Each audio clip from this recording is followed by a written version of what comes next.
So we had this wood top we made years ago for underneath the stairs, and I pulled it out. It doesn't fit exactly the way I had originally planned, but it is going to work, so we're going to use it. Notice though, it's kind of looks like it's dry. So I had oiled it once, but I don't know if I put a second coat on, and if I did, by now it really needs some more oil. And you can see how much of an effect it's going to have on it. See how it brings out the colors more. That's a good sign that you do need some more finish on it, is when the wood's a little dull.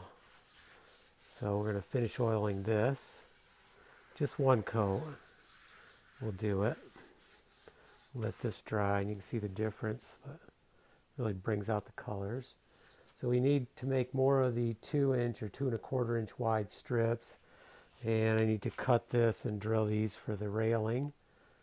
And I had made more yesterday, but it looks like I'm going to run out again, which I didn't think I was this low already. But I did pick up more wood, so it looks like we're going to be making some more 2 1/4 inches.